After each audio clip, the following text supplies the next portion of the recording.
അടുത്ത നമ്മൾ മൈറ്റോസിസ് കഴിഞ്ഞ ക്ലാസ് നമ്മൾ പഠിച്ചു കഴിഞ്ഞു. ഇനി അടുത്തത് മിയോസിസ് ആണ്.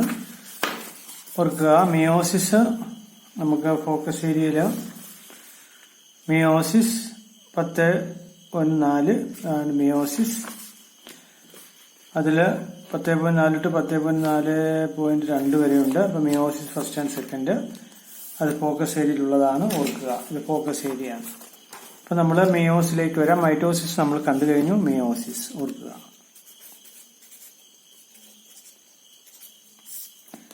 മിയോസിസിനെ കോമൺ ആയി റിഡക്ഷൻ ഡിവിഷൻ എന്ന് വിളിക്കാറുണ്ട്. കാരണം മിയോസിസ് നടന്നു കഴിയുമ്പോൾ ക്രോമസോമിന്റെ എണ്ണം പകുതിയാകുന്നുണ്ട്. അതുകൊണ്ട് മിയോസിസിനെ റിഡക്ഷൻ ഡിവിഷൻ എന്ന് വിളിക്കാറുണ്ട്. ശരിക്കും മിയോസിസ് എന്ന് പറഞ്ഞാൽ അതിന് 2 ന്യൂക്ലിയർ ഡിവിഷൻ ഉണ്ട്. ഓർക്കുക, അതൊന്ന് മിയോസിസ് ഫസ്റ്റ്, 2 മിയോസിസ് സെക്കൻഡ്. അപ്പൊ ഇത് ന്യൂക്ലിയർ ഡിവിഷൻ തന്നെയാണ്, മിയോസിസ് ഫസ്റ്റും മിയോസിസ് സെക്കൻഡും. മിയോസിസ് സെക്കൻഡ് എന്ന് പറഞ്ഞാൽ നമ്മൾ നേരത്തെ പഠിച്ച മൈറ്റോസിസ് തന്നെയാണ്, അല്ലെങ്കിൽ മൈറ്റോട്ടിക് ഡിവിഷനാണ്. ഈ മിയോസിസ് ഫസ്റ്റ് ആണ് ശരിക്കും അതിനെ വിളിക്കുന്ന പേര് റിഡക്ഷൻ ഡിവിഷൻ എന്നാണ്.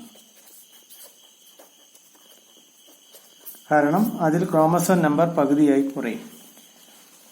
ഇപ്പൊ 4 ക്രോമസോം ആണെങ്കിൽ ഫസ്റ്റ് മിയോസ് നടക്കുമ്പോൾ 2 ക്രോമസോമായി മാറും ഡോട്ടർ സെൽസിൽ.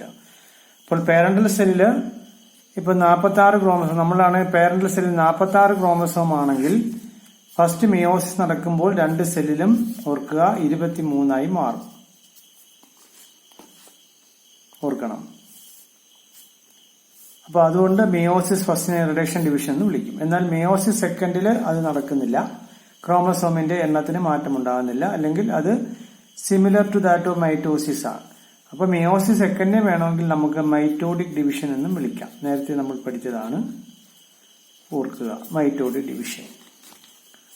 അപ്പൊ മിയോസിസ് ഫസ്റ്റ് ആണെങ്കിലും മിയോസിസ് സെക്കൻഡ് ആണെങ്കിലും അതിനെ വീണ്ടും 4 ഫേസസ് ആയി തരംതിരിക്കും.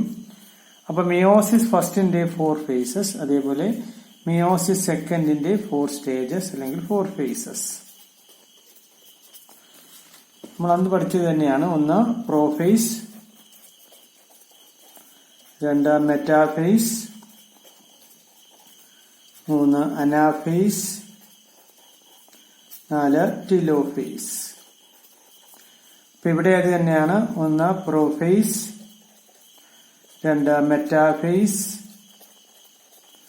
3 അനാഫേസ്, 4 ടിലോഫേസ്. ഓക്കെ, അപ്പൊ നമ്മൾ ഇതിനകത്തുള്ള വ്യത്യാസം എന്ന് പറഞ്ഞാൽ ഇത് മിയോസിസ് ഫസ്റ്റ് ആയതുകൊണ്ട് ഇത് prophase first, metaphase first, anaphase first and telophase first. അതേപോലെ മിയോസിസ് സെക്കൻഡ് ആയതുകൊണ്ട് prophase second, metaphase second, anaphase second, telophase second. അപ്പൊ ഇത് നമ്മൾ നേരത്തെ കണ്ടത് തന്നെയാണ്. മൈറ്റോസിസ് പഠിച്ച അതേപോലെ തന്നെ അതിന്റെ പ്രോഫേസ് തന്നെയാണിതും, മെറ്റാഫേസ് തന്നെയാണിതും, അനാഫേസ് തന്നെയാണിതും, ടിലോഫേസ്. അപ്പൊ നമ്മൾ കോൺസെൻട്രേറ്റ് ചെയ്യുന്നത് മിയോസിസ് ഫസ്റ്റ് ആണ്. ഓർക്കണം, മിയോസിസ് ഫസ്റ്റിൽ തന്നെ നമ്മൾ ആദ്യം പഠിക്കേണ്ടത് പ്രോഫേസ് ഫസ്റ്റ് ആണ്. ഓർക്കുക. അപ്പൊ ഇപ്പൊ നമ്മൾ പഠിക്കാൻ പോണത് prophase first of meiosis first ആണ്. അപ്പൊ ഇത് ലോങ്സ്റ്റ് ഫേസ് ആണ്. കാരണം the prophase first is further divided into 5 sub stages. ഓർക്കുക, വളരെ ഇമ്പോർട്ടന്റ് ആണ്. ഈ പ്രോഫേസ് ഫസ്റ്റിനെ വീണ്ടും 5 സബ് സ്റ്റേജസ് ആയി തരംതിരിക്കും. 1 ലെപ്റ്റോട്ടീൻ. ഓർക്കുക. 2 സൈഗോട്ടീൻ, 3 പാക്കറ്റീൻ, 4 ഡിപ്ലോട്ടീൻ, 5 ഡയാകൈനസിസ്. അപ്പൊ 5 സബ് സ്റ്റേജസ്. അതുകൊണ്ട് തന്നെ ലോങ്സ്റ്റ് ഫേസ് എന്നാണ് പറയുക, ലോങ്സ്റ്റ് ഫേസ്. അപ്പൊ ഈ 5 സബ് സ്റ്റേജ് മാത്രം പരീക്ഷയ്ക്ക് ചോദിക്കാറുണ്ട്, വളരെ ഇമ്പോർട്ടന്റ് ആണ്. അപ്പൊ ലെപ്റ്റോട്ടീൻ, സൈഗോട്ടീൻ, പാക്കറ്റീൻ, ഡിപ്ലോട്ടീൻ, ഡയാകൈനസിസ്. അല്ലെങ്കിൽ ഇതിന് മറ്റൊരു പേരുണ്ട്. ലെപ്റ്റോട്ടീനെ നമുക്ക് ലെപ്റ്റോണിമ എന്നും പറയാം, സൈഗോട്ടിനെ സൈഗോണിമ, പാക്കറ്റിനെ പാച്ചനിമ, ഡിപ്ലോട്ടിനെ ഡിപ്ലോണിമ, ഡയാകൈനസ് തന്നെയാണ്. ഓർക്കുക. അപ്പൊ ഇനി നമ്മൾ പ്രോഫേസ് ഫസ്റ്റിലെ ഈ 5 സബ് സ്റ്റേജസ് ഓരോന്നായി നോക്കുകയാണ്. അതിൽ ആദ്യത്തെ ഫേസ് ശ്രദ്ധിക്കുക. ഇവിടെ 5 സബ്സ്റ്റേജസ് ഉണ്ട്, അത് പറയുന്നുണ്ട്. അതിന് ഡയഗ്രാം ഇല്ല, നമുക്ക് മറിക്കാം, ഓർക്കുക. അപ്പോൾ ഒന്നാമത്തെ സബ്സ്റ്റേജ് ഓർക്കണം, ഒന്നാമത്തെ സബ്സ്റ്റേജ് ആണ് ലെപ്റ്റോട്ടീൻ. അപ്പൊ നമ്മൾ കഴിഞ്ഞ മൈറ്റോട്ടിക് ഫേസ് പഠിച്ച കണക്ക് തന്നെ ഇവിടെ ഇപ്പോൾ ഇതൊരു സെല്ലാണെങ്കിൽ ഓർക്കുക, സെല്ലിന്റെ ന്യൂക്ലിയസ്. അപ്പൊ അത് ലെപ്റ്റോട്ടീൻ അല്ലെങ്കിൽ പ്രോഫേസ് ഫസ്റ്റിലേക്ക് വരുന്നതിന് മുമ്പുള്ള ഘട്ടം ഏതാണ്? നമ്മൾ അവിടെ പഠിച്ചു, ഇന്റർഫേസ് ആണ്. G1 face, S face, G2 face ആണ്. അപ്പൊ ഇവിടെ G2 ഫേസ് കഴിഞ്ഞുള്ള ഒരു സെല്ലിനകത്താണ് നമ്മൾ പ്രോഫേസ് ഫസ്റ്റ് പഠിക്കാൻ പോകുന്നത്. അപ്പൊ പ്രോഫേസ് ഫസ്റ്റിന് മുമ്പ് ഓൾറെഡി അവിടെ G2 ഫേസ് കഴിഞ്ഞു, അല്ലെങ്കിൽ the cell prepares itself to go to meiotic phase. Mitotic phase പോലെ തന്നെ ഇവിടെ മിയോട്ടിക് ഫേസും ഓർക്കുക. ഇപ്പൊ അനിമൽ സെല്ലാണെങ്കിൽ സെൽ മെമ്പറൈൻ, ഇപ്പൊ ന്യൂക്ലിയസ് എടുക്കുകയാണെന്നുണ്ടെങ്കിൽ ഓർക്കുക ന്യൂക്ലിയസ് ഓർക്കണം. ഈ ന്യൂക്ലിയസിനകത്ത് DNA ഫൈബർ ഉണ്ട്. നമ്മൾ അന്ന് പഠിച്ചതാണ്. ഇന്റർഫേസ് എന്ന് പറയുമ്പോൾ, ഇന്റർഫേസ് സെൽ എന്ന് പറയുമ്പോൾ നമ്മൾ പഠിച്ചിട്ടുണ്ട്. ഇന്റർഫേസ് ന്യൂക്ലിയസിൽ എന്തൊക്കെയാണെന്ന് ഓർത്ത് നോക്കുക. ന്യൂക്ലിയസിനുള്ളില് എന്തൊക്കെയുണ്ട്? Nuclear membrane, nuclear sap, nucleolus, DNA fibres ഓർക്കുക. അപ്പൊ അതേപോലെ ഇവിടെ നമ്മൾ നോക്കുകയാണെന്നുണ്ടെങ്കിൽ ശ്രദ്ധിക്കണം, ഇപ്പൊ ഇത് അനിമൽ സെല്ല് ആണെന്ന് വിചാരിക്കുക. അതിന്റെ ന്യൂക്ലിയസ്, അപ്പൊ ഇതിനകത്ത് nuclear membrane, nuclear sap, okay, nucleolus. ഇനി ഇതിനകത്ത് എന്താണ്? DNA fibres. അപ്പൊ ഇങ്ങനെ ഒരു സെല്ലാണ് മിയോസിസ് ഫസ്റ്റിലെ, പ്രോഫേസ് ഫസ്റ്റിലെ ലെപ്റ്റോട്ടീനിലേക്ക് വരുന്നത്. അപ്പൊ ഇവിടെ എന്തെല്ലാം സംഭവിക്കുമെന്ന് നമുക്ക് നോക്കാം, ശ്രദ്ധിക്കുക. അപ്പൊ നമ്മൾ ഒന്നാമത്തെ സ്റ്റേജ് വന്നു. ഒന്നാമത്തെ സ്റ്റേജ് ആണ് ഓർക്കണം ലെപ്റ്റോട്ടീൻ അല്ലെങ്കിൽ ലെപ്റ്റോണിമ. ഈ ലെപ്റ്റോട്ടീനെ വിളിക്കുന്ന മറ്റൊരു പേരാണ് തിൻ ത്രെഡ് സ്റ്റേജ്. ഓർക്കുക. ഇനി എന്തുകൊണ്ടാണ് തിൻ ത്രെഡ് സ്റ്റേജ് എന്ന് വിളിക്കാൻ കാരണം? ഇവിടെ ക്രോമസോമുകളാണ്. അപ്പൊ ഇതിനകത്ത് നമ്മൾ പറഞ്ഞു ഇത് ന്യൂക്ലിയർ മെമ്പറൈൻ. അപ്പൊ ഇതിനകത്ത് DNA ക്രോമസോമുകള് ഓർക്കുക, ക്രോമസോമുകള് DNA ആയി മാറുകയാണ്. അപ്പൊ 2 ക്രോമസോമുകൾ, നമ്മളിപ്പോ ഇതിനകത്ത് 4 ക്രോമസോമാണ് വരയ്ക്കുക. അപ്പൊ 4 ക്രോമസോമുകള് ഇതിനകത്ത് ശ്രദ്ധിക്കുക. അപ്പൊ ഇത് ഒരു ക്രോമസോം, ഇത് മറ്റൊരു ക്രോമസോം ഓർക്കുക. അതേപോലെ ഇതൊരു ക്രോമസോം, ഇതൊരു ക്രോമസോം. അപ്പൊ ഞാനിവിടെ 4 ക്രോമസോം വരച്ചിട്ടുണ്ട്. 4 ക്രോമസോമുകളും ഒരു തിൻ ത്രെഡ്സിന്റെ രൂപത്തിൽ കാണപ്പെടുന്നു. ഈ സ്റ്റേജ് ആണ് ലെപ്റ്റോട്ടീൻ. അപ്പൊ ലെപ്റ്റോട്ടീൻ സ്റ്റേജിലെ ക്യാരക്ടേഴ്സ് എന്തൊക്കെയാണ്? ഒന്ന്, DNA ഫൈബർ എന്തായി മാറുന്നു? ക്രോമസോമായി മാറുന്നു. ഓക്കെ. ഇനി രണ്ടാമത്തെ character chromosome occurs thin threads. ഇതാണ് ഇതിന്റെ പ്രത്യേകത. ക്രോമസോം എങ്ങനെ കാണുന്നു? ത്രെഡ് പോലെ കാണുന്നു. അതുകൊണ്ടാണ് ഇതിനെ തിൻ ത്രെഡ് സ്റ്റേജ് എന്ന് വിളിക്കുക. ഇനി നമ്മൾ ഇവിടെ നോക്കുകയാണെങ്കിൽ ഇതാണ് ക്രോമസോംസ്.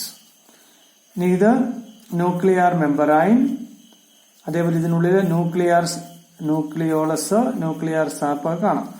അപ്പൊ nuclear membrane and nucleolus visible, കാണാൻ പറ്റുന്നതാണ്. അപ്പൊ 3 പോയിന്റ് ആണ്. ഒന്ന്, DNA ഫൈബർ ക്രോമസോം ആകുന്നു. 2, chromosome occurs thin threads, chromosome thread പോലെ കാണുന്നു. 3, nuclear membrane and nucleolus visible ആണ്. ഓക്കെ. അപ്പൊ നമ്മൾ ലെപ്റ്റോട്ടീൻ പറഞ്ഞു കഴിഞ്ഞു. ഇനി അടുത്ത സ്റ്റേജ് ആണ് ഓർക്കുക സൈഗോട്ടീൻ. സൈഗോട്ടീനെ എന്താ പേര് വിളിക്കുക? പെയറിംഗ് സ്റ്റേജ് അല്ലെങ്കിൽ സിനാപ്സിസ് സ്റ്റേജ് എന്ന് വിളിക്കും. ഓർക്കുക. എന്തുകൊണ്ടാണ് ഈ പെയറിംഗ് സ്റ്റേജ് അല്ലെങ്കിൽ സിനാപ്സിസ് സ്റ്റേജ് എന്ന് വിളിക്കുന്നത്? ഓർക്കണം, അതിന് കാരണമുണ്ട്. ഇപ്പൊ നമ്മൾ ഇവിടെ നോക്കുകയാണെങ്കിൽ നമുക്ക് കാണാൻ പറ്റുന്നുണ്ട്. ഇതിപ്പോ സെല്ലാണ്. ഓർക്കുക, ഇതിനകത്ത് ന്യൂക്ലിയർ മെമ്പറൈൻ നമ്മൾ കാണുന്നു. ഇത് ന്യൂക്ലിയർ മെമ്പറൈൻ, ന്യൂക്ലിയോളസും കാണാം. ഇതിനകത്ത് ഇപ്പൊ ഒന്നായി കാണും. ഇവിടെ നിങ്ങൾ ക്രോമസോം ഒന്നായിട്ട് കാണുന്നെങ്കിൽ സൈഗോട്ടീൻ സ്റ്റേജ് ആകുമ്പോൾ അത് 2ആയിട്ട് കാണപ്പെടും. അതിന് കാരണം നമ്മൾ പഠിച്ചിട്ടുണ്ട്, ഒരു ക്രോമസോമിന് 2 ക്രൊമാറ്റിഡ്സ് ഉണ്ടെന്ന് നമ്മൾ പഠിച്ചിട്ടുണ്ട്. ഈ ക്രൊമാറ്റിഡ്സ് ക്ലിയർ ആയി കാണപ്പെടുന്നത് ഈ സൈഗോട്ടീൻ സ്റ്റേജിലാണ്. ഓർക്കുക, അങ്ങനെ വരാം. അതല്ല, അത് പക്ഷേ ഇതാ ഇവിടെ ഇരിക്കുന്നതേ ഉള്ളൂ. ഈ സ്റ്റേജിൽ ഇത് ഒരുമിച്ചിരിക്കുന്നതേ ഉള്ളൂ. ശരിക്കും ഇതിനകത്ത് 2 ക്രോമാറ്റിഡ്സ് ഉണ്ട്. പക്ഷെ ഈ 2 ക്രോമാറ്റിഡ്സ് ക്ലിയർ ആയി കാണുന്ന ഈ സ്റ്റേജിലല്ല, അത് അടുത്ത സ്റ്റേജിലാണ്, പാക്കേജിംഗ് സ്റ്റേജിലാണ്. അപ്പോൾ ഓർക്കണം. അപ്പൊ ഇത് 2 എണ്ണമാണ് ഒന്നായി കാണുന്നതേ ഉള്ളൂ. ലെപ്റ്റോഡിയിലും സൈഗോഡിലും നമ്മൾ അങ്ങനെ കാണുന്നു. ഇനി ഇവിടെ എന്താ നടക്കുന്നതെന്ന് വെച്ചാൽ നോക്കുക, ഇവിടെ ഈ 4 ക്രോമസോം എന്ന് പറഞ്ഞാൽ ഈ 4 ക്രോമസോമില് 2 ക്രോമസോം ഫാദറിൽ നിന്ന് വന്നതും പിന്നെ ഈ 2 ക്രോമസോം മദറിൽ നിന്ന് വന്നതുമാണ്. ഓർക്കണം. അപ്പോൾ ഫാദറിൽ നിന്ന് വന്ന ഒരു ക്രോമസോം ഓർക്കുക. ഇതിപ്പോ ഫാദറിൽ നിന്ന് വന്ന ഒരു ക്രോമസോം ഓർക്കണം. ഇത് മദറിൽ നിന്ന് വന്ന മറ്റൊരു ക്രോമസോം ഉണ്ടാകും. അതേപോലെ ഹിയർ ആൾസോ ഫാദറിൽ നിന്ന് വന്ന ഒരു ക്രോമസോം, അതേപോലെ മദറിൽ നിന്ന് വന്ന ഒരു ക്രോമസോം. ഇവര് തമ്മിൽ ജോഡികളാണ്. ഇത്തരം ജോഡിയെ വിളിക്കുന്ന പേരാണ് ഹോമലോഗസ് പെയർ. ഓർക്കുക, ഹോമലോഗസ് പെയർ.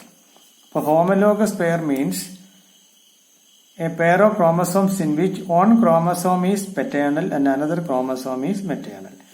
അപ്പൊ ഇവിടെ ഒരെണ്ണം ഫാദറിൽ നിന്ന് വന്നതും ഒരെണ്ണം മദറിൽ നിന്ന് വന്നതുമാണ്. ഈ ജോഡിയെ വിളിക്കുന്ന പേരാണ് ഹോമലോഗസ് പെയർ. അപ്പൊ ഈ 4 എണ്ണത്തില് ഓർക്കണം, 2 എണ്ണം ഫാദറിൽ നിന്ന് വന്നതും 2 എണ്ണം മദറിൽ നിന്ന് വന്നതുമാണ്.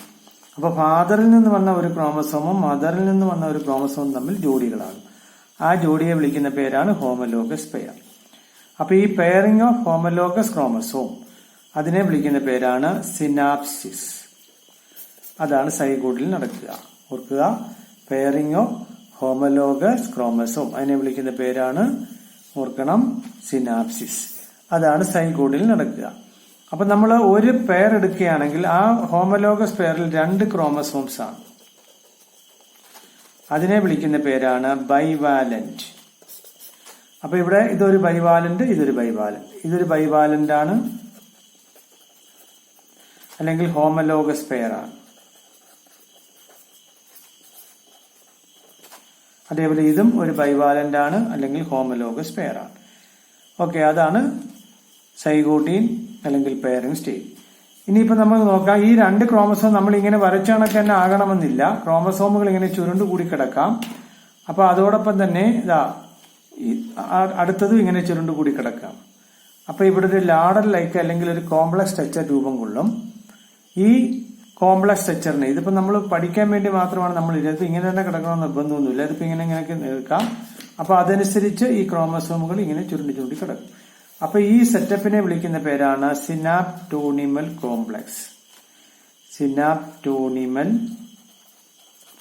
ഓർക്കണം, കോംപ്ലക്സ്. അപ്പൊ ബൈവാലന്റ് ഓർക്കണം, ഈ ബൈവാലന്റ് അല്ലെങ്കിൽ 2 ക്രോമസോംസുകൾ form a complex structures called synaptonemal complex. അപ്പൊ ഈ കോംപ്ലക്സിനെ വിളിക്കുന്ന പേരാണ് സിനാപ്റ്റോണിമൽ കോംപ്ലക്സ്. അപ്പൊ നമ്മൾ 2 സ്റ്റേജ് പറഞ്ഞു കഴിഞ്ഞാൽ വളരെ ഇമ്പോർട്ടന്റ് ആണ്. അപ്പൊ പെയറിംഗ് അല്ലെങ്കിൽ സിനാപ്സിസ് നടക്കുന്ന സ്റ്റേജാണ് സൈഗോട്ടീൻ. ഓർക്കുക. ഇനി അടുത്ത സ്റ്റേജാണ് പാക്കറ്റിംഗ്. 3ാമത്തെ സബ് സ്റ്റേജ് ആണ് പാക്കറ്റിംഗ്. ഓർക്കുക, പാക്കറ്റിംഗ് സബ് സ്റ്റേജിൽ എന്താ നടക്കുന്നതെന്ന് വെച്ചാൽ ശ്രദ്ധിക്കുക. അപ്പൊ ഞാൻ നേരത്തെ പറഞ്ഞു, ഇതിപ്പം ഹോമലോഗസ് പെയർ ആണ്, ഓർക്കണം. എന്നാൽ പാക്കറ്റിംഗ് സബ് സ്റ്റേജ് ആകുമ്പോൾ ഈ ഒരു ക്രോമസോം തന്നെ 2ആയിട്ട് കാണപ്പെടാം.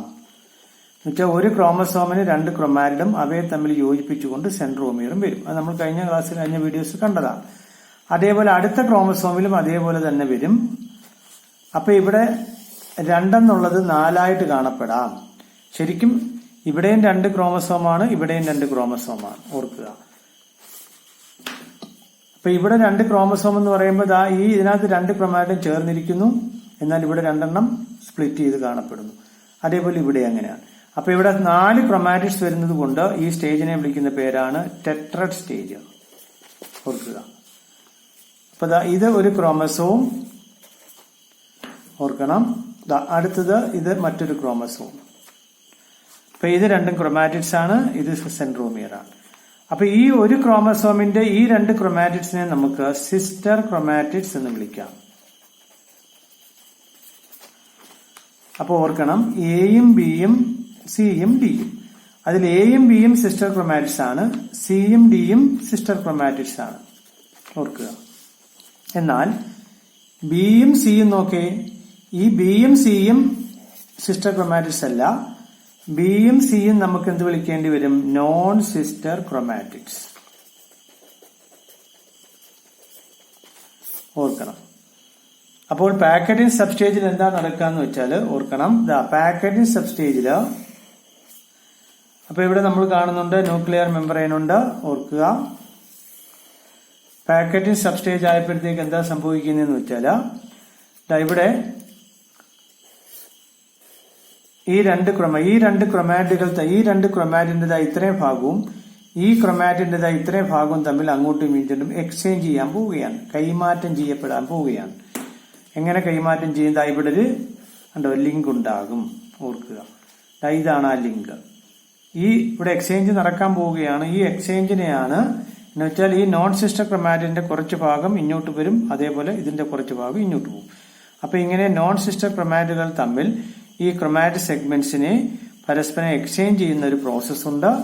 അതാണ് പാക്കറ്റിൽ നടക്കുക. അതിനെ വിളിക്കുന്ന പേരാണ് ക്രോസിംഗ് ഓവർ അല്ലെങ്കിൽ റീകോമ്പിനേഷൻ. അപ്പൊ പാക്കറ്റിനെ വിളിക്കുന്ന പേര് ക്രോസിംഗ് ഓവർ സ്റ്റേജ് എന്നാണ്. വളരെ ഇമ്പോർട്ടന്റ് ആണ്, ഓർക്കുക. അപ്പൊ ഇതാണ് ക്രോസിംഗ് ഓവർ നടക്കാൻ പോകുന്നത്. അപ്പൊ ഇവിടെ നോക്കാം, ഇവിടെ തമ്മിൽ ക്രോസിംഗ് ഓവർ ആണ് നടക്കുന്നത്. അപ്പൊ നമ്മൾ ഡയഗ്രാം വരയ്ക്കുമ്പോൾ നമ്മൾ ഇങ്ങനെ വരയ്ക്കുക. അപ്പൊ ഇവിടെ ന്യൂക്ലിയോളസ്, ന്യൂക്ലിയർ മെമ്പറൈനും ഒക്കെ നമ്മൾ വിസിബിൾ ആയിട്ട് കാണപ്പെടാം. അപ്പൊ ഇതാണ് പാക്കറ്റിംഗ്. അപ്പൊ പാക്കറ്റിംഗ് സ്റ്റേജിനെ ക്രോസിംഗ് ഓവർ സ്റ്റേജ് എന്ന് പറയുന്നു. അപ്പൊ എന്താണ് crossing over? Exchange of genetic material അല്ലെങ്കിൽ ക്രൊമാറ്റിഡ് എന്നോ ജനറ്റിക് മെറ്റീരിയൽ എന്നോ പറയാം. Genetic material between non sister chromatids. ഈ എക്സ്ചേഞ്ചിനെ വിളിക്കുന്ന പേരാണ് ക്രോസിംഗ് ഓവർ. ഇതിനെ സഹായിക്കുന്ന ഒരു എൻസൈം ഉണ്ട്, വളരെ ഇമ്പോർട്ടന്റ് ആണ്, ചോദിച്ചിട്ടുള്ളതാണ്. With the help of an enzyme recombinase. ആ എൻസൈമിന്റെ പേരാണ് റീകോംബിനേസ് എന്നാണ്. അപ്പൊ ഇതാണ് പാക്കറ്റിംഗ്. ഓക്കെ, ഇനി അടുത്ത സ്റ്റേജ് ഏതാണ്? പാക്കറ്റിംഗ് കഴിഞ്ഞു, ക്രോസിംഗ് ഓവർ കഴിഞ്ഞു. ഇനി നാലാമത്തെ സ്റ്റേജ് ആണ് ഡിപ്ലോട്ടീൻ. ഓർക്കുക, അപ്പൊ ഡിപ്ലോട്ടീൻ സ്റ്റേജ് ആകുമ്പോഴത്തേക്ക് എന്ത് സംഭവിച്ചു? ഇത് രണ്ടും തമ്മിൽ ഇങ്ങനെ എക്സ്ചേഞ്ച് നടക്കുകയാണ്. ഡിപ്ലോട്ടീൻ സ്റ്റേജ് ആകുമ്പോൾ ഈ രണ്ട് ക്രോമസോം അല്ലെങ്കിൽ ബൈവാലന്റിലെ ഈ ഓരോ ക്രോമസോമും തിരിച്ച് റെപ്പൽ അല്ലെങ്കിൽ സെപ്പറേറ്റ് വികർഷിക്കാൻ തുടങ്ങും. പക്ഷെ വികർഷിക്കാൻ തുടങ്ങുമ്പോൾ ഈ ക്രോസിംഗ് ഓവറിന്റെ ഈ എക്സ് ഷേപ്ഡ് ക്രോസിംഗ് ഓവർ അല്ലെങ്കിൽ ഈ റീജിയൻ ഓഫ് ക്രോസിംഗ് ഓവർ അത് കയറി ഇങ്ങനെ മുറുകും. അപ്പൊ ഈ റീജിയൻ ഓഫ് ക്രോസിംഗ് ഓവറിന് ഒരു പേരുണ്ട്, അതാണ് കയാസ്മ. അപ്പൊ ഡിപ്ലോട്ടീനെ വിളിക്കുന്ന പേരാണ് കയാസ്മ സ്റ്റേജ് അല്ലെങ്കിൽ കയാസ്മേറ്റ ഫ്ലൂറൽ, കയാസ്മ സിംഗുലർ. അപ്പൊ ഇവിടെ ഒരു X shaped region of crossing over ഉണ്ടാകും. അപ്പൊ അതുള്ളത് കൊണ്ട് സെപ്പറേറ്റ് ചെയ്യാൻ ബുദ്ധിമുട്ട് വരും, എങ്കിലും ദേ ബിഗിൻ ടു സെപ്പറേറ്റ്. അപ്പൊ ഈ എക്സ് ഷേപ്ഡ് അല്ലെങ്കിൽ റീജിയൻ ഓഫ് ക്രോസിംഗ് ഓവറിനെ വിളിക്കുന്ന പേരാണ് കയാസ്മ അല്ലെങ്കിൽ കയാസ്മേറ്റ. അപ്പൊ കയാസ്മേറ്റ രൂപം കൊള്ളുന്ന സ്റ്റേജാണ് ഡിപ്ലോട്ടീൻ. ഓർക്കുക, അപ്പൊ അതിൽ അല്ലെങ്കിൽ നമുക്ക് പറയാം ഡിസൊല്യൂഷൻ ഓഫ്. ഓർക്കുക, diplotene stage dissolution of synaptonemal complex and a tendency of recombined homologous chromosomes. ഓർക്കുക, അപ്പൊ അത് ദേ ബിഗിൻ ടു സെപ്പറേറ്റ്. അപ്പൊ അവിടെ രൂപം കൊള്ളുന്ന ഈ എക്സ് ഷേപ്ഡ് സ്ട്രക്ചറിനെ വിളിക്കുന്ന പേരാണ് എക്സ് ഷേപ്ഡ് സ്ട്രക്ചർ. അതിനെ വിളിക്കുന്ന പേരാണ് കയാസ്മ. അത് സിംഗുലർ, പ്ലൂറൽ, കയാസ്മേറ്റ. അപ്പൊ ഇവിടെ രണ്ട് കയാസ്മേറ്റ ഉണ്ട്, 1, 2. അപ്പൊ അതിങ്ങനെ മുറുകും. അപ്പൊ അതാണ് ഡിപ്ലോട്ടീൻ സ്റ്റേജ്. ഓർക്കുക, അപ്പൊ ഡിപ്ലോട്ടീൻ സ്റ്റേജിൽ എന്താ സംഭവിക്കുന്നതെന്ന് നോക്കാം. അപ്പൊ അവിടെയും നമുക്ക് ആ ന്യൂക്ലിയർ മെമ്പറൈൻ കാണുന്നുണ്ട്. ഇനി ഇതാ ഇവിടെ ക്രോമസോംസ് ഒന്നുകൂടെ ഇങ്ങനെ വരികയാണ്. ഓർക്കുക, ഒന്നുകൂടെ ചേർത്ത് വരയ്ക്കണം. അപ്പൊ ഇവിടെ ന്യൂക്ലിയർ മെമ്പറൈൻ, ന്യൂക്ലിയോളസും വിസിബിൾ ആണ്. അപ്പൊ നമ്മൾ ലെപ്റ്റോട്ടീൻ പറഞ്ഞു കഴിഞ്ഞു, സൈഗോട്ടീൻ പറഞ്ഞു, പാക്കറ്റീൻ പറഞ്ഞു, ഡിപ്ലോട്ടീൻ പറഞ്ഞു. ഇനി ലാസ്റ്റ് സ്റ്റേജ് ആണ്. ഓർക്കുക, ലാസ്റ്റ് സ്റ്റേജ് ഏതാണ്? ലാസ്റ്റ് സ്റ്റേജാണ് ഡയാകൈനസിസ്. അപ്പൊ ഡയാകൈനസിസ് ആകുമ്പോഴത്തേക്കും ഈ സെപ്പറേഷൻ തുടങ്ങും, പക്ഷെ സെപ്പറേറ്റ് ചെയ്യാൻ പാടായി വരും, ഓർക്കുക. അപ്പൊ ലാസ്റ്റ് സബ് സ്റ്റേജ് ആണ് ഡയാകൈനസിസ്. ഓക്കെ, അപ്പൊ ഡയാകൈനസിൽ എന്താ സംഭവിക്കുന്നതെന്ന് നോക്കാം. ഡയാകൈനസിസ് ആകുമ്പോഴത്തേക്ക് നമ്മൾ പറഞ്ഞു, ഇതിപ്പോ ക്രോമസോം ആണ്, ഓർക്കുക. അപ്പൊ ഇത് ഇങ്ങോട്ടും സെപ്പറേറ്റ് ചെയ്യാൻ ആഗ്രഹിക്കുമ്പോൾ സ്വാഭാവികമായിട്ട് ഈ റീജിയൻ ഓഫ് ക്രോസിംഗ് ഓവർ അല്ലെങ്കിൽ കയാസ്മേറ്റ ഈ ടിപ്സിലേക്ക് മൂവ് ചെയ്യും, ഓർക്കണം. അപ്പൊ ഇതെങ്ങനെ വരുമെന്ന് നമുക്കൊന്ന് നോക്കാം. ഓർക്കുക, ഈ റീജിയൻ ഓർക്കണം. ഇതിന് കുഴപ്പമൊന്നുമില്ല. ഈ റീജിയൻ എവിടെ വരും? ഈ റീജിയൻ ടിപ്പിലേക്ക് വരും. ഈ റീജിയൻ ടിപ്പിലേക്ക് വരും, ഓർക്കുക. ഇവിടെ ഇരുന്ന ഈ റീജിയന് ഇങ്ങോട്ട് മൂവ് ചെയ്യും. ദ മൂവ്മെന്റ് ഓഫ് കയാസ്മേറ്റ അല്ലെങ്കിൽ chiasma towards the tip of the chrome. അത് ഇച്ചിരി ടിപ്പിൽ. ഇനിയിപ്പോ ഇത് വേണമെങ്കിൽ ഇങ്ങോട്ട് സെപ്പറേറ്റ് ചെയ്യാൻ തുടങ്ങാം. പക്ഷെ സെപ്പറേഷൻ തുടങ്ങുന്നത് പ്രോഫേസിലല്ല, അത് മെറ്റാഫേസിലാണ്. പക്ഷെ ഈ കയാസ്മ ഇങ്ങോട്ട് മൂവ് ചെയ്യും. അതിനെ വിളിക്കുന്ന പേരാണ് ടെർമിനലൈസേഷൻ. ഓർക്കുക, movement of chiasmata towards the tip of the chromosome, ഓർക്കുക. അതാണ് ഡയാകൈനസിസ്. അപ്പൊ ഡയാകൈനസിസ് എന്ന് പറഞ്ഞാൽ ഓർക്കണം, ക്രോമസോമുകൾ രണ്ടും സെപ്പറേറ്റ് ചെയ്യുക അല്ലെങ്കിൽ ഹോമലോഗസ് പെയറിലെ ക്രോമസോമുകൾ സെപ്പറേറ്റ് ചെയ്യുമ്പോൾ ഈ കയാസ്മേറ്റ ക്രോമസോമിന്റെ ടിപ്പിലേക്ക് മൂവ് ചെയ്യും. അതിനെ വിളിക്കുന്ന പേരാണ്, അപ്പൊ ഓർക്കേണ്ടത് എന്താണ്? അതാണ് ടെർമിനലൈസേഷൻ. അപ്പൊ നമ്മൾ വരയ്ക്കുമ്പോൾ ഇപ്പൊ ഇവിടെ ആകുമ്പോഴത്തേക്ക് നിങ്ങൾക്കറിയാം, നമ്മൾ നേരത്തെ കണ്ട nuclear membrane begin to disappear ചെയ്യാൻ തുടങ്ങുന്നു. ന്യൂക്ലിയോളസ് ഡിസപ്പിയർ ചെയ്യാൻ തുടങ്ങുന്നു. അതോടൊപ്പം തന്നെ ഇത് ബിഗിൻ ടു സെപ്പറേറ്റ് ആണ്. അപ്പൊ ഒന്നും കൂടെ അതങ്ങ് ഹാർഡായി മാറും, ഓർക്കുക.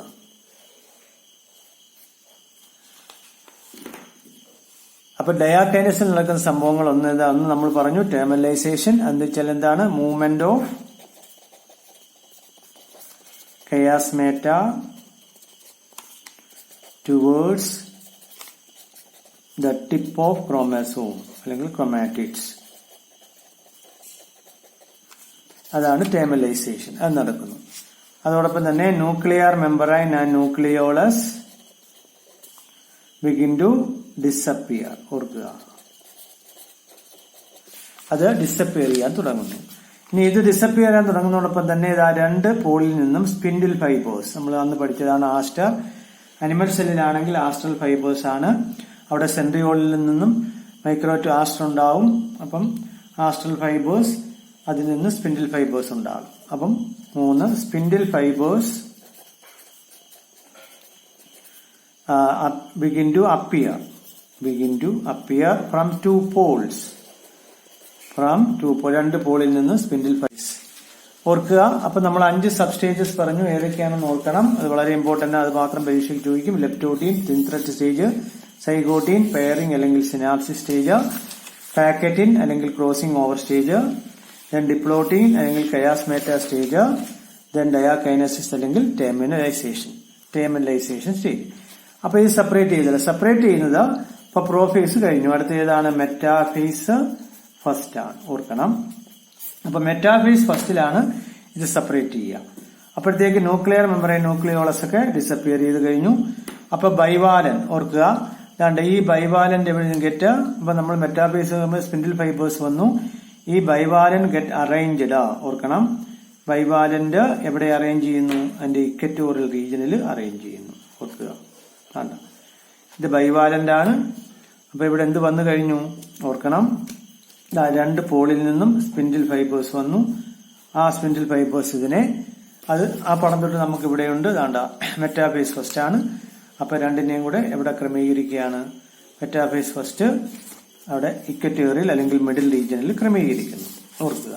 അപ്പൊ അതാണ് metaphase first ബൈവാലൻ at the centre, ഓർക്കുക. ഓക്കെ, ഇനി അടുത്ത ഏതാണ്? അനാഫേസ് ഫസ്റ്റ് ആണ്, ഓർക്കണം. അനാഫേസ് ഫസ്റ്റ് എന്താ നടക്കുന്നതെന്ന് വെച്ചാല് സിമ്പിൾ ആണ്. അവിടെ വെച്ചാണ് സെപ്പറേഷൻ നടക്കുക. ഇപ്പൊ ബൈവാലന്റ് ആണ്, അല്ല ക്രോമസോം മുറിയല്ല. ഇത് സെപ്പറേറ്റ് ചെയ്യുന്നു. ഇപ്പൊ ഇതൊരു ക്രോമസോം സെപ്പറേറ്റ് ചെയ്യുമ്പം ഈ സെപ്പറേറ്റഡ് ക്രോമസോമിനെ, ഈ ഒരു ക്രോമസോമിനെ ഇങ്ങോട്ട് കൊണ്ടുവരുന്നു, ഈ ക്രോമസോമിനെ ഇങ്ങോട്ട് കൊണ്ടുവരുന്നു. അതേപോലെ ഈ സ്പിൻഡിൽ ഫൈബർ ഈ ക്രോമസോമിനെ ഈ ധ്രുവത്തിലേക്ക് കൊണ്ടുവരുന്നു, അതേപോലെ ഈ ക്രോമസോമിനെ ഈ ധ്രുവത്തിലേക്ക് കൊണ്ടുവരുന്നു. അപ്പൊ അതാ നോക്കാം, ഉണ്ട് ഒരെണ്ണം ഇങ്ങോട്ട് വരുന്നു, ഒരെണ്ണം ഇങ്ങോട്ട് വരുന്നു. ഓർക്കണം,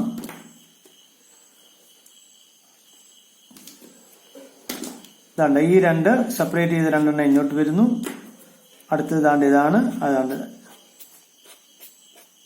ഓർക്കണം, അടുത്ത ധ്രുവത്തിലേക്ക് വരുന്നു.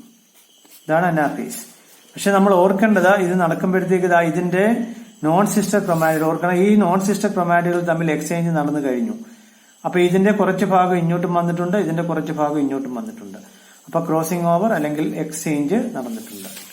അപ്പൊ ഈ സെപ്പറേഷൻ ആണ് അനാഫേസ് ഫസ്റ്റ്.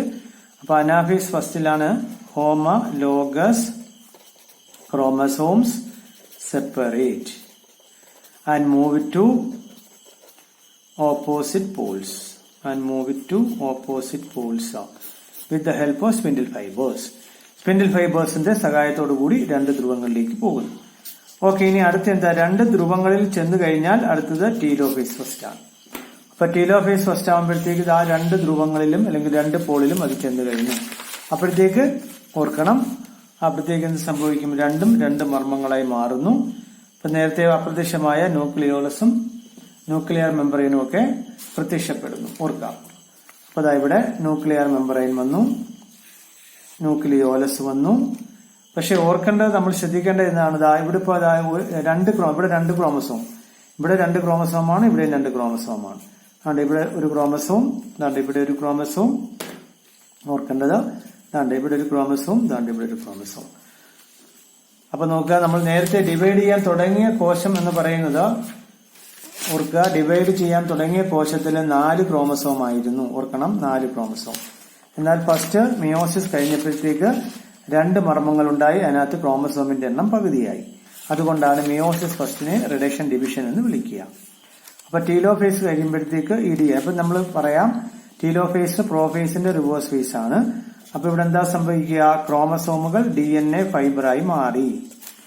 അതേപോലെ nuclear membrane and nucleolus appear. Nuclear membrane ന്യൂക്ലിയോളസും പ്രത്യക്ഷപ്പെട്ടു. Spindle fibres disappear. Spindle fibres disappear ചെയ്തു, ഓർക്കുക. അപ്പോൾ ക്രോമസോമുകൾ DNA ആയി മാറി, ന്യൂക്ലിയർ മെമ്പറൈൻ ന്യൂക്ലിയോളസ് പ്രത്യക്ഷപ്പെട്ടു, സ്പിൻഡിൽ ഫൈബേഴ്സ് ഡിസപ്പിയർ ചെയ്തു. അപ്പൊ നോക്കാം, ഒരു മർമ്മം 2 മർമ്മമായി മാറി.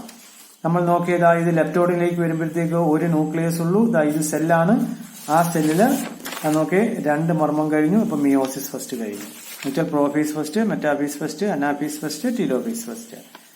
ഓർക്കുക. ഇനിയിപ്പോ ഇവിടെ നടക്കാം, ഇതാണ് ഇതിനിടയ്ക്ക് സൈറ്റോപ്ലാസ്മിക് ഡിവിഷൻ നടക്കാം. അപ്പൊ 2 സെല്ലുകളായി മാറാം. അപ്പൊ മിയോസിസ് ഫസ്റ്റ് കഴിഞ്ഞാൽ അടുത്തത് തന്നെ മിയോസിസ് സെക്കൻഡ് തുടങ്ങാം. അതിന്റെ ഇടയ്ക്ക് ഒരു സ്റ്റേജ് ഉണ്ടാകാം. മിയോസിസ് ഫസ്റ്റിനും മിയോസിസ് സെക്കൻഡിനും ഇടയ്ക്ക് ഒരു സ്റ്റേജ് ഉണ്ടാകാം. ആ സ്റ്റേജിനെ നമുക്ക് മിയോസിസ് ഫസ്റ്റിനും മിയോസിസ് സെക്കൻഡിനും ഇടയ്ക്ക് ഒരു സ്റ്റേജ് ഉണ്ടാകാം. ആ സ്റ്റേജിനെ നമുക്ക് വേണമെങ്കിൽ ഇന്റർകൈനസിസ് എന്ന് പറയാം. മിയോസിസ് ഫസ്റ്റിനും മിയോസിസ് സെക്കൻഡിനും ഇടയ്ക്ക് ഓർക്കുക, മിയോസിസ് ഫസ്റ്റ് മിയോസിസ് സെക്കൻഡ്, ഇതിന്റെ ഇടയ്ക്ക് ഒരു സ്റ്റേജ് ഉണ്ടാകാം. അതിനെ വിളിക്കുന്ന പേരാണ് ഇന്റർകൈനസിസ്. ഓർക്കുക. അപ്പൊ ഒരു സെല്ല് ഡിവൈഡ് ചെയ്ത, ഓർക്കണം, ഒരു സെല്ല് ഡിവൈഡ് ചെയ്ത 2 ഹാപ്ലോയിഡ് ന്യൂക്ലിയ ഉണ്ടായി, അല്ലെങ്കിൽ ഹാപ്ലോയിഡ് സെല്ലായി മാറാം. അപ്പൊ നമ്മൾ കണ്ടു, ഇതൊരു സെല്ല്, ഇതിനകത്ത് 4 ക്രോമസോം. അപ്പൊ മിയോസിസ് ഫസ്റ്റ് കഴിയുമ്പോഴത്തേക്ക് ഇതിനകത്ത് 2 സെല്ലുകൾ ഉണ്ടാകും, ഓർക്കണം. പക്ഷെ ആ 2 സെല്ലിലെയും മർമ്മത്തില് 2 ക്രോമസോമേ ഉള്ളൂ. അപ്പൊ അതുകൊണ്ടാണ് നമ്മൾ മിയോസിസ് ഫസ്റ്റിനെ റിഡക്ഷൻ ഡിവിഷൻ എന്ന് വിളിക്കുക. ഇനി ഇതിനകത്ത് മിയോസിസ് സെക്കൻഡ് നടക്കുമ്പോൾ ഇതിനകത്തുനിന്നും 2 സെല്ലുണ്ടാകും, ഇതിനകത്തുനിന്നും 2 സെല്ല്, ഓർക്കുക. പക്ഷെ മിയോസിസ് സെക്കൻഡ് നടക്കുമ്പോൾ അത് മൈറ്റോട്ടിക് ഡിവിഷൻ ആണ്. മൈറ്റോട്ടിക് ഡിവിഷൻ എന്ന് പറയുമ്പോൾ അവിടെ ക്രോമസോമിന്റെ എണ്ണത്തിന് മാറ്റം ഉണ്ടാവില്ല. അപ്പൊ ഇതേപോലെ തന്നെ ഓർക്കുക, ഇതേപോലെ തന്നെ 2 സെല്ലുണ്ടാകും, പിന്നെ അത് 2 ക്രോമസോം. അതേപോലെ ഇവിടെയും ഓർക്കുക, 2 ക്രോമസോം ഉണ്ടാവും. അപ്പൊ മിയോസിസ് ഫസ്റ്റില് 2 എണ്ണം ഉണ്ടായി, പക്ഷെ ക്രോമസോം നമ്പർ റെഡി, അതുകൊണ്ട് റിഡക്ഷൻ ഡിവിഷൻ. ഇനി മിയോസിസ് സെക്കൻഡ് എന്ന് പറയുമ്പോൾ മൈറ്റോട്ടിക് ഡിവിഷൻ ആണ്. അപ്പം ഇതിന് മൈറ്റോട്ടിക് ഡിവിഷൻ നടന്ന് അതേ കണക്കുള്ള 2 സെൽ ഉണ്ടാകുന്നു. ഇവിടെയും അതേ കണക്കുള്ള, അപ്പം മൊത്തം 4 ഡോട്ടർ സെൽസ് ഉണ്ടാകും. അപ്പോൾ മൈറ്റോസിസ് പൂർണ്ണമായി നടക്കുമ്പോൾ, അല്ലെങ്കിൽ മിയോസിസ് പൂർണ്ണമായി നടക്കുമ്പോൾ, മിയോസിസ് ഫസ്റ്റും മിയോസിസ് സെക്കൻഡും കഴിയുമ്പോൾ 4 ഡോട്ടർ സെൽസ് ആണ് ഉണ്ടാവുക. ഈ 4 ഡോട്ടർ സെൽസും ഇതിപ്പോ പേരന്റൽ സെല്ലാണ് ഓർക്കുക, അല്ലെങ്കിൽ മദർ സെൽ. അപ്പൊ പേരന്റൽ സെല്ലിൽ 4 ക്രോമസോം ആണെങ്കിൽ ഡോട്ടർ സെല്ലില് അതിന്റെ പകുതിയെ ഉണ്ടാവും. അത് പകുതി ആകുന്നത് മിയോസിസ് ഫസ്റ്റിലൂടെയാണ്. അപ്പൊ നമ്മൾ മിയോസിസ് സെക്കൻഡ് നമ്മൾ പഠിച്ചിട്ടുള്ളതാണ്, മൈറ്റോട്ടിക് ഡിവിഷൻ തന്നെയാണ്, സെയിം തന്നെയാണ്. അപ്പൊ അത് നമ്മൾ നേരത്തെ എക്സ്പ്ലെയിൻ ചെയ്തിട്ടുണ്ട്. അപ്പൊ ഇത് വളരെ ഇമ്പോർട്ടന്റ് ആണ്, മിയോസിസ് വളരെ ഇമ്പോർട്ടന്റ് ആണ്, ഓർക്കുക. മിയോസിസില് നമ്മൾ ഫസ്റ്റ് പറഞ്ഞു prophase, metaphase first, anaphase first, telophase first. Prophase ഫസ്റ്റിന് 5 സബ് സ്റ്റേജസ് ഓർക്കുക. ലെപ്റ്റോട്ടിൻ അല്ലെങ്കിൽ ലെപ്റ്റോണിമ അല്ലെങ്കിൽ thin thread stage, zygotene, zygonema അല്ലെങ്കിൽ സിനാപ്സിസ് അല്ലെങ്കിൽ പേരന്റ് സ്റ്റേജ്, പാക്കറ്റിൻ അല്ലെങ്കിൽ pachynema crossing over stage, diplotene അല്ലെങ്കിൽ ഡിപ്ലോണിമ അത് കയാസ്മേറ്റ സ്റ്റേജ്, ഡയാകൈനസിസ് അത് തന്നെയാണ്, അത് ടേമിനലൈസേഷൻ സ്റ്റേജ്. ഇത് വളരെ ഇമ്പോർട്ടന്റ് ആണ്, പരീക്ഷയ്ക്ക് സ്ഥിരം ചോദിക്കുന്നതാണ്. അപ്പൊ ഫോക്കസ് ഏരിയ വെച്ച് നമ്മൾ മിയോസിസ് കണ്ടു കഴിഞ്ഞു. ഈ ഡയഗ്രാം കൂടെ ശ്രദ്ധിക്കുക. അവസാനം ഞാൻ പറഞ്ഞു 4 ഡോട്ടർ സെൽ ഉണ്ടാകും. ഇവിടെ പേരന്റൽ സെല്ലിൽ 4 ക്രോമസോം ആണെങ്കിൽ ഡോട്ടർ സെല്ലിൽ 2 എണ്ണമേ ഉണ്ടാവും, ഓർക്കുക. അപ്പൊ ഇതാണ് ഫോക്കസ് ഏരിയ വെച്ച് നമ്മൾ cell cycle and cell division കഴിഞ്ഞു. ഇനി നമ്മൾ അടുത്തത് പ്ലാന്റ് ഫിസിയോളജിയിലേക്കായിരിക്കും പോവുക. അപ്പൊ ഇത് വീഡിയോസ് എല്ലാവർക്കും ഇഷ്ടമായെന്നുണ്ടെങ്കിൽ മറ്റുള്ള കുട്ടികൾക്ക് ഷെയർ ചെയ്യുക, അതോടൊപ്പം സബ്സ്ക്രൈബ് ചെയ്യുക.